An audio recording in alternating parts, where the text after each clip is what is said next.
G'day folks, Chris McLean back with yet another episode. And in the studio today, I've got Nicole from Remotish agency. And they're a HubSpot RevOps specialist for companies looking to get more from HubSpot, and they make HubSpot awesome.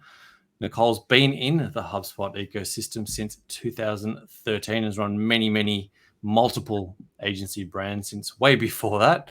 She actually built over 6 agency brands, and her newest agency is fully remote, flex time, and they work on a reduced working schedule, which they call time as a benefit, which is obviously massive for a lot of us trying to handle a post-COVID economy at the moment. Nicole handles all of her recruitment inside her business, and she treats it like marketing and sales, where she goes out and tries to attract and sign the best talent. And Remotish also practice the profit first model, which is something we're going to get into. There's plenty to get into today. Nicole, thanks so much for dropping by. So much to get into. Yeah, we could talk for days about any one of these topics, right? Yeah, exactly. Any one of those will do an entire episode. So we'll try to get through as much of that as possible. But yeah, you've also got a history and a heritage in agency. You sort of started, you're saying pre-show, you sort of started way back in the 90s. You've been in this game for a long time, so maybe just take us back. And you've obviously got a lot of agencies and a lot of experience to walk us through, but give us some of the milestones over the last couple decades of your experience. Yeah, no, in the 90s, I was real young and building websites and selling them. Back when you were called a webmaster, and you didn't necessarily have to be a developer. You just knew some HTML and CSS, and you could put a web ring and a guest book on your website, and it was like done, ready to go. I remember back then, maybe even in the early 2000s, I was ranking for some pretty competitive keywords, but all you had to do was have a website and stuff some of the keywords into the website, and you were ranking. So we've come a long way, but I think I started off as sort of like a technical marketer, went into consulting and kept my roots in the technical marketing consulting as it relates to websites. Kind of over time got folded into MarTech because of that experience. And in 2010 started my first agency. And then since then, this is my second agency structure. This agency has had 2 brands under it, and my last agency had several brands under it, different positioning, software development, branding and design, inbound marketing, things like that, positioning it with different employees under each brand. Yeah, right. So come a long way, but if that's sort of that growth, like freelancer to consultant to agency owner, kind of is that evolution, I guess, in my career. Yeah, well, yeah, that multiple brand, that's something, let's start there. That having multiple brands for different market segments, for different products, for different offerings, that's super interesting. So take us through, what was the rationale and sort of reasoning for that? Were they completely different services? Were they more like productized brands? How did that sort of work? You got multiple brands instead of just having the one agency face. How did you, or how and why did you sort of decide to take that approach, and how did that work out? Yeah, I think you're right. There's a lot of reasons why. I think the reason why we did it was a combination of being able to position ourselves in a way that wasn't distracting. So software development and then inbound marketing they don't always marry perfectly, or at least they didn't back then. And housing it under one place didn't quite make sense. We also had different teams. There was different software. We had different PM systems. It was truly different. People wanted to identify with one brand over the other versus saying, I just work for both. They really were separate. So putting some containment around each one allowed us to do P&Ls and understand what's happening. We could cross-sell to each other and then take commissions from each other. And it made much more sense than trying to house things that were loosely but not intimately connected, if that makes sense. I oftentimes think it's easy to just leave everything under one brand if they intersect in a healthy way. But if they don't, you're going to have a lot of tension in your agency because you're going to have different teams, different processes. You're not going to understand how things cross over from one side to the other. Can you have one account manager serving two projects that are identically, or not identically, but like totally different on both sides, different people, different systems? It's difficult. So I think that's just a business decision. Does it make sense operationally to do that way? Yeah. That's really interesting. It's sort of a way to fractionalize a full service offering, if that kind of makes sense. Yeah. I like that. Makes sense where you're, something where services aren't necessarily intersecting, but particularly where you've got different, like very, very different deliverables. If you can't sort of delineate and have a systemized approach to like website design and SEO, like those can kind of marry together, right? It's a similar-ish sort of process. You could have someone who's a PM account manager who's sort of knowledgeable in both those domains, but then you add in SaaS or email marketing or automation or something that might be, that's sort of a different skill set that would make sense to sort of have different talent and different processes around that. So I think that's a really interesting approach. And is that something that you've carried through all the way through into Remotish, into the new agency? Is Remotish sort of got that multiple departments, or is it Remotish a very focused sort of niched offering? Yeah, I guess as a business owner, there's like multiple types of business owners. I don't think I was built to own and operate fully multiple businesses at the same time. I know there's plenty of business owners that do that. They have different partnerships and different brands and different things that they're doing. It sort of distracts me, I guess. So when I launched this new agency, I went painfully niche, right? Like just one platform, one offering, one message, one persona, one everything. And I attribute my current success to that because I know I need focus. So I need to be all in on one thing. What I've learned from past agencies of having different offerings, different messaging is, as the owner, I'm always wanting to sell all of it, right? So I'm wanting them to get all of my services instead of getting a lot of one service. It caused confusion. So I think plenty of people are able to achieve it, just not me. Plenty of people are able to be like, oh, we have a sister company, let's talk to them.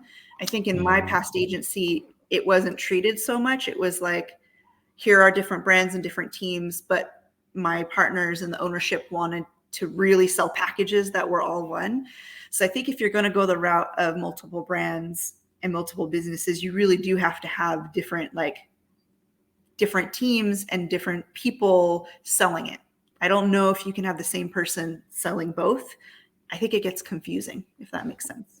Yeah, it's always an interesting discussion, and something I talk a lot to clients about. It's that always, do I go full service and kind of offer everything to everyone, to a degree, or niche or hyper niche, like do one specific thing for one specific person? It's always a really interesting argument or discussion. But I think maybe in today's market it's shifted a bit, and that hyper niching really does seem to be the more optimum way to go, just in terms of being super focused on one thing and, as you said, sort of going deep in one channel rather than kind of going shallow across 7 things. Is that, as somebody who's done both, having that, I'm sure you did that lack of distraction, that focus on one thing, that does tend to be something that works for a lot of agencies. Is that what you've found? That is there a noticeable distinction between how you've operated those two models? I mean, you sort of touched on it, but interested to go a bit deeper into sort of how the felt sense of both those things.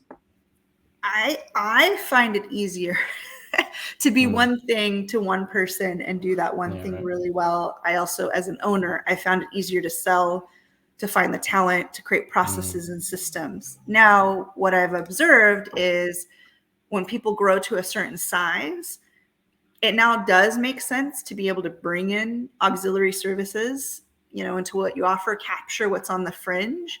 You still may be very niche in terms of how you market and you position yourself and you sell, but then you can upsell, right? More services within your trusted group of clients. I also think as you get to a certain size, you can have entire departments that in theory could be their own business and they can cross-sell, but it's all under one brand. But I think for a small agency, it's really easier to just be really good at one thing. It's easier to sell, it's easier to service, it's easier to hire for, it's easier to create a process around.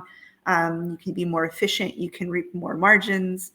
So if someone's asking me what's the easiest way to be successful, that's the advice I would give them. Now, that being said, there's plenty of people who are generalist agencies who do a little bit of everything decently enough, and their value is being a one-stop shop so that these clients don't have to go elsewhere.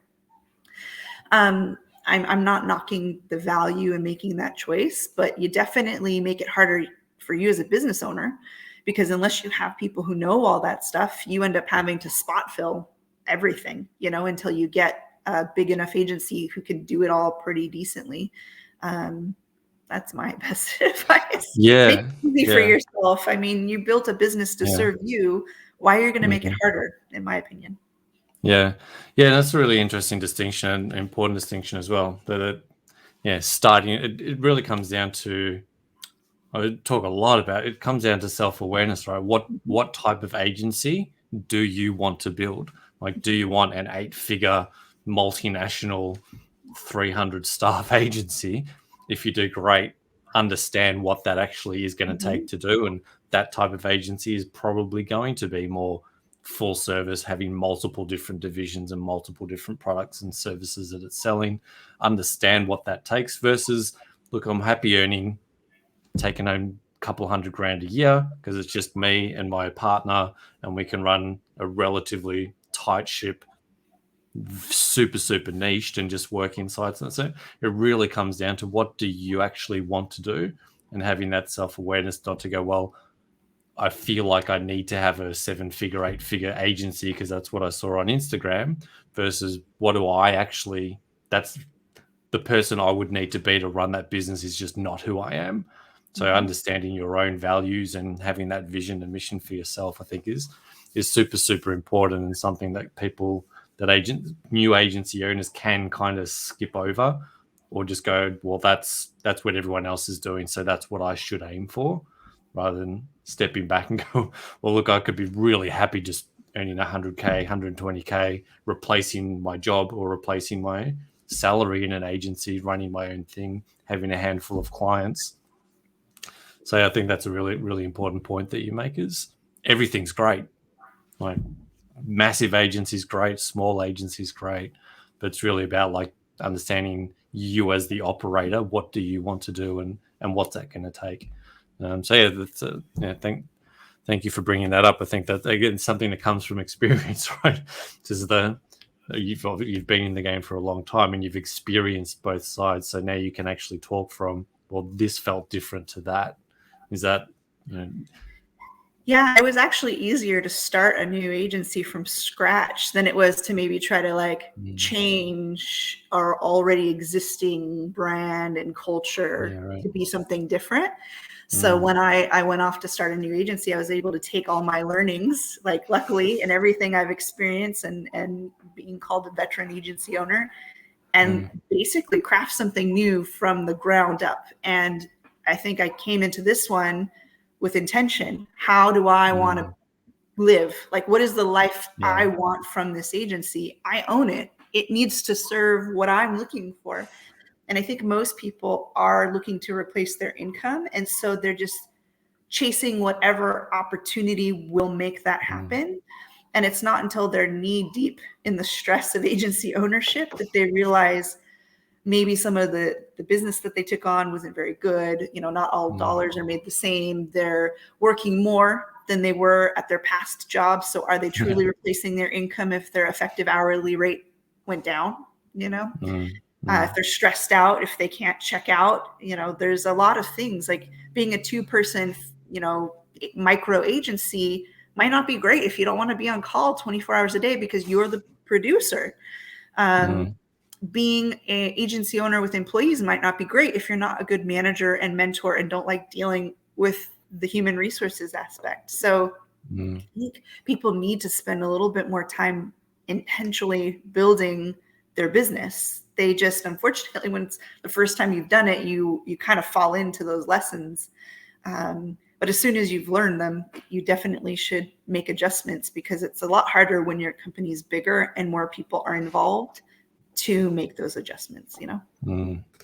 Yeah. Again, yeah, massively major point that, again, you kind of figure out from experience, and this is luckily we have people like yourself out there who've been through these things and had these experiences that can kind of coach and pass on this hard fought wisdom. Say, look, this is how this stuff feels. This is what happens. Because at that 10, 15, 20 years down the line is a very different person and a very different perspective to day one, month one, year one. It's all very exciting, and as you mentioned, it's very easy just to grab all of the business that's around and that's great, but without a game plan, that can get very frustrating, very stressful, very quickly. And I love the word intention is a massive piece, and again, something that I value is being super intentional about whatever it is that we're doing, and coming back to what, as you said, what do I want as the agency and what's going to serve me. Even like, as you say, like basic financial understanding, right? Like finance 101, right? Great. I'm doing 200K in revenue, but I'm only actually keeping 50 of it, 100 of it. My hourly rate's actually dropping. I'm working weekends. I'm on call 24/7.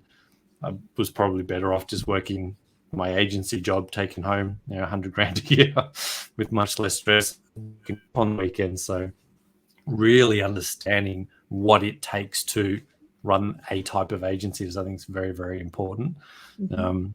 Yeah, I think that's great insight. And so let's get into Remotish, because it's very interesting. Obviously, Remotish refers to the way you've structured the agency. Obviously, in a post-apocalyptic world in which we find ourselves, the game has changed massively, and that's something that particularly for myself, sort of coming back into the agency sphere. I founded my agency in 2002. Very, very different time and place to the world right now, where a lot of agencies are now able to run with fully remote teams. Lots of different ways to actually run and structure an agency. So take us through some of the key points of Remotish. So you work remote, you have flex time, you have reduced working schedules, and this is what you call time as benefit. So take us through that, because it's really, really interesting. I think that's a place where a lot of agencies are right now, trying to understand how the hell do I operate an agency in this environment. Yeah, one of the big reasons why I left my last agency to move into a new agency was to define like a new way of working that worked for me. I'm unique. I'm a night owl, where working from 10 to 2 is like when my brain turns on and I'm doing, the most brilliant work I possibly can, the most efficient, effective work. The problem is my team was working from 9 to 5. So I'd be in the office from 9 to 5, then I'd go home and do second shift as a business owner and doing the things that I promised all day long. So I knew I needed a different way for me to work. I was also the type of person who would be like at this grocery store or on my phone on Slack, answering questions.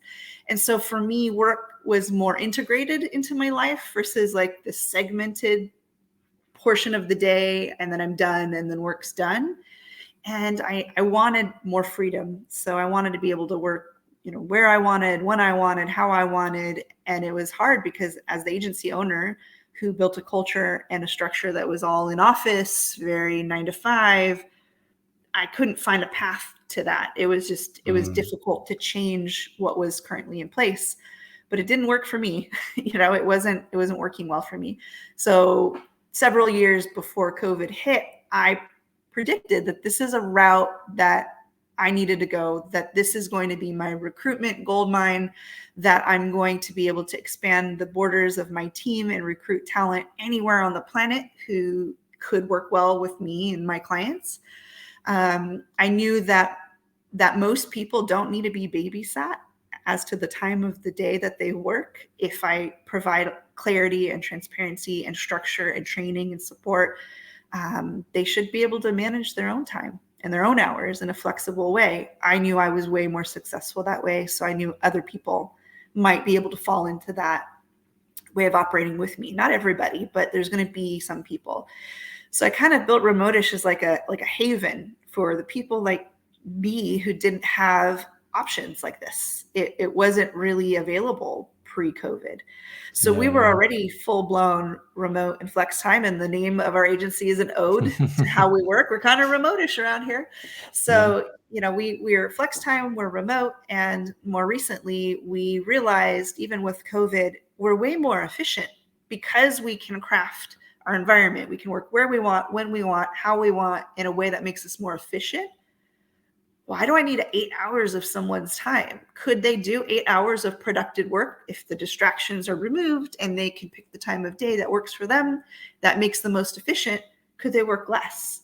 So we look for 6 hours of work a day. We've removed things like PTO and holidays, and we're just like, this is your reduced work schedule. These are your targets for the month in terms of hours, and you can flex time your way to the end of the month however you'd like. So we're also kind of different where we practice forced time off, where you have to take your time off every month. Some people love it. Some people hate it. Some people don't like being forced to take it. They're like, but I want my 1 month, holiday at the end of the year. And that's great. But honestly, you need time off all the time. You need to refresh yourself. You need to focus on that. So our reduced work program, it turns out to be about 13 weeks worth of time off. It's about a week a month, but every month has a different amount of business days. So it's between 40 and 46 hours. I did the math though. I'm like, how many business days are in this year? And it became a little over 13 weeks. And that's novel because most companies give between holidays and time off. I think the most generous of companies are usually giving around, 6 weeks. I think 2 to 4 is usually the average. We're giving 13 weeks of time back into people's lives, and we're forcing them to take it. So you never lose it. It's never like disappearing because the end of the year came around and you didn't use it. People work less. They're more refreshed. They're more focused. They're more efficient. And we're still hitting our numbers. We're still hitting our margins. Why do I want more? Everyone's happy. And so it makes recruiting very easy. It makes keeping people easy. It makes everyone pleasant to work with. We like happy employees because they're fun to work with. When they're grumpy and frustrated and they don't feel like they're being taken care of, that's not a really great place to be to work with those people. With the profit first model that we focus on, which is like, I know the margins I'm trying to hit. And so we don't look to spend more until we've hit those margins. And then the excess is spendable with the team. I've also built my team where I go, if people work on average 30 hours a week for me, can I hit my profit margins? And I can. So instead of paying more or giving more bonuses or giving more on the financial side, we just gave time back. I don't need them to work more. I'm still hitting my margins. So if you build your business with intention, here's the profits I'm trying to achieve. Here's the margins that I need. So this is how much people need to work. Then you could do it. I don't know. People, the 8-hour workday is very arbitrary. And honestly, a lot of companies, not just agencies, but companies in general, they need 50, 60 hours per worker to hit their goals. They're pushing the limits of what's required to hit the cream on the top, that margin that they're trying to get. If you just lower it, I think I've factored in everyone could work 20 hours a week in my company and we'd still have some margin of profitability. It won't be my goal margin, but if something catastrophic happened, like COVID and our finances dropped, if I lost a bunch of people or whatever, I've baked in such a large margin to allow for that. I'm usually unmovable in terms of like fear and frustration when things change. When COVID hit, we were solid. We had months of runway in the bank. I was like, all right, we lost 60% of our revenue in a week. And we're like, well, everyone's going to be internal process, marketing, sales. We're going to build infrastructure and wait till clients come back, and it worked. Yeah. Amazing. You've baked that redundancy in. So many, I guess so many incredible insights, and great to see this stuff working in practice. You bang on, and you've seen it literally with your people, that focused time versus distracted time. You can get much more done in the same hour when you're hyper focused, and this is where the performance and productivity and effectiveness does come in. Mm-hmm. And again, it's that weird dichotomy of I actually work less and I get more done. Yep. When I'm working less in the right state. And as you said, if Parkinson's law, right? Like the Parkinson's work law, will fit the time available to get the job done. That's right. Yeah, exactly. And so it's sort of this psychological thing. You give a task an hour, it's going to take an hour. If you give a task 20 minutes, you just magically find a way to get it done in 20 minutes. So shrinking time actually, exactly as you're experiencing, increases productivity, increases performance, because now your brain just goes to work on, right, okay, I've got a 7-hour day today, not an 8-hour day or a 12-hour day. I've got a 7-hour day. What has to happen for me to get my work done today? And we've got this incredible internal biology that goes, great, I'll help. I'll get you focused. We drop into a certain altered state, more of a flow state, more of a focus state, and you get the stuff done in less time. But unless you try it, and I love that you're implementing this stuff, and that unless you try it and you do it, you don't access that because you don't have that restriction. You haven't created the space for that to happen, for Parkinson's law to kick in. So amazing that you're actually doing this in real time, and you're seeing the benefits of mental health. I mean, all these things like having that forced time off and regular. I love that you say how you've baked that into. I'm not working all year and then taking my 2 weeks off in December. Every month I'm taking days off and having that recovery time and that recuperation. That's exactly how that is the best way to work, to limit that work day, drop into 6-7 hours of really focused work, have space in my day to recover, then have that weekly recovery, that monthly recovery. People will never burn out like that if that's how they're operating. And like you said, you're seeing the rewards of happier stuff. People love working. Funnily enough, when they're allowed to where they got that autonomy to decide how and when and what they work on, as long as they're hitting milestones and hitting all the financial metrics in the business, then it's an amazing way to grow an agency. So you're a brilliant case study, and love to hear it. Yeah, I think that's a part of the problem is a lot of people don't spend enough time on the organizational design of their business. They're so most of us were practitioners first. So we were freelancers, experts in our field. We transition, and we have a hard time not being accessible to our clients. We're easy billables, right? People will gladly pay us a billable rate to get access to our expert talent. When you choose to become an agency owner and you have staff, you need to remove yourself from being the products, and your entire focus needs to be to build the business. And organizational design usually is something reserved for much larger companies. It's not being used at the smallest levels, but us small agencies need it the most. We need boundaries. We need to understand where our operational efficiencies can lie. We need to have clarity around our finances. I have a 10-tab spreadsheet with interconnected numbers because I need to forecast, if I bring on 3 new clients, how much staff do I need? That's usually not common in a 15-person agency. And so, like you said, financial knowledge, organizational design, understanding of HR practices, human behavior in terms of your employees. You got to invest in this education. You have to stop being a marketing expert, and you now have to be a company expert. That's a hard transition for most agencies. It really is. It's like a uphill battle. And it was for me on my first agency. It was like hard lessons learned over and over and over again. And I was lucky enough to walk away from that and start all over again in a new way and do it better. Yeah, love it. Love everything that you're doing. And it really is I mean, for me personally, the model that you're talking about, that this is the future of agencies. This is how agencies should be run.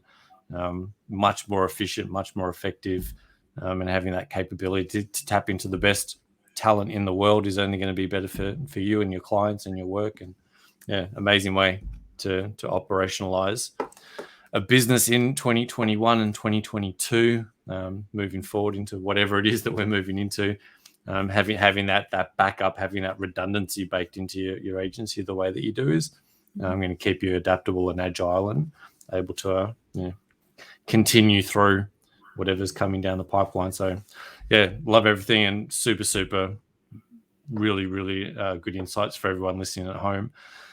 Just to wrap, if people do want to connect with you, find out more about you, have a chat about how you've gone about setting up Remotish or any of the stuff we've talked about today, where are some of the best places for people to come and get connected with you? Got a couple up on screen, but where are the best places for people to find you and get connected? LinkedIn for sure. I actually have a hashtag. It's BeRemotish, BE Remotish. And I actually publish a lot of my content around business building and people and what I've learned. And I'm also a person who learns in public. Like, this is what I'm thinking. This is what I'm doing. This is what I tried. This is what I didn't try. And a lot of people like to follow that because most people only talk about when they've arrived at success or failure. They don't talk about like the journey that they're going on. Yeah. I have some people who have been following me for years, and they've just seen the things I've established in the left and the right and the up and the down. And so I guess I'm quite an entertaining person to follow. There's a lot of messy middle. It's a little bit like a novella. But I would follow BeRemotish, connect with me on LinkedIn. I try to be accessible. I'm busy, yes, but I'm always trying to be accessible to a healthy networking relationship and sharing information. I talk to agency owners in every country on the planet, it feels like, who are just want to talk for a little bit, get some validation about what they're doing. It's not that I'm much bigger than other people's agencies. I've just been at it longer, so I have a little wisdom to share. Bigger is not always better. We've been very successful boutique, and I have several large agencies who are hundreds, 200 people going, I wish I was a 10-person agency again. So just because you're small doesn't mean you're bad. You're just different. Yeah, love it. So perfect place to end on. Whatever you want to do and however you want to structure and run your agency, that's, as long as it's right for you and you're connected to it, you can make it happen. So, and get the Remotish model, and you'll have happier people, happier staff, happier business owner, happier agency owner, which is what we all like. So very happy agency owner. Yeah, love it. Thank you so much for dropping by, Nicole. It's been great chatting. A lot of topics, a lot of insights, very near and dear to my heart and what I coach and train. I love this stuff, and I love to see live case studies of this stuff actually happening and working out in the world. So thanks for dropping by and sharing with us. It's been really, really insightful. Enjoyed our chat. Thanks. Thanks, everyone, for tuning in at home. Thanks, Nicole, so much for being here. We'll catch you on the next one. Cheers.